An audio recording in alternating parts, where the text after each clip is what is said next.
آج اللہ کی قسم ہمارے پاس قرآن بھی موجود ہے، حدیث بھی موجود ہے، اور اسی طرح موجود ہے، لفظ با لفظ موجود ہے جس طرح اللہ جل شانہ نے نازل کیا تھا۔ آج کوئی بندہ اگر حدیث رسول اللہ کو چھوڑ کر وہ اپنے آپ کو اللہ کا قریبی بنانا چاہتا ہے، اگر وہ آقا کریم کا امتی بننا چاہتا ہے، اگر وہ جہنم سے چھٹکارا پانا چاہتا ہے، اگر وہ قبر کے عذاب سے بچنا چاہتا ہے، اگر وہ جنت میں جانا چاہتا ہے، اللہ کی قسم وہ قرآن کو چھوڑ کر، حدیث کو چھوڑ کر، آقا کریم کے فرمان کو چھوڑ کر، آقا کریم کی تعلیمات کو چھوڑ کر کسی بھی وقت وہ انسان جنت کی خوشبو بھی حاصل نہیں کر سکتا۔ صنفان من امتی لن تنالها شفاعتی امام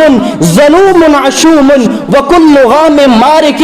اللہ تعالیٰ کے محبوب پیغمبر صلی اللہ علیہ وسلم نے فرمایا کل قیامت کے دن دو قسم کے لوگ ایسے ہوں گے جن کو میری شفاعت نصیب نہیں ہوگی۔ ایک وہ بندہ ہوگا کہ جو ظالم حکمران ہوگا، ایک وہ آدمی ہوگا کہ جو دین میں غلو کرتا ہوگا، دین میں نیا کام صرف اس لیے کرتا ہوگا کہ میں اللہ کا قرب حاصل کر لوں، اس پر میری مہر نہیں ہوگی۔ محبوب پیغمبر فرما رہے کل قیامت کے دن اس بندے کی میں شفاعت نہیں کروں گا۔ آقا کریم جس بندے کے لیے کہہ دے میں شفاعت نہیں کروں گا، وہ کوئی جتنا مرضی اچھا نیک عمل کر لے وہ انسان اللہ کا قرب پا نہیں سکتا۔ یہ سلسلۃ الصحیحہ 470 نمبر حدیث ہے، جس کے جی چاہے یہ پیغام پڑھے۔ یہ میری بات نہیں ہے، یہ میرے کسی ولی کا پیغام نہیں ہے، یہ آقا کریم کا پیغام ہے، پوری امت کے لیے ایک فرمان ہے۔ اللہ جل شانہ ہمیں ساری زندگی من وعن قرآن اور حدیث پر اسی طرح عمل کرنے کی توفیق عطا فرمائے جس طرح آقا کریم صلی اللہ علیہ وسلم نے ہمیں بتایا، اور ایک کلمہ کو مسلمان سے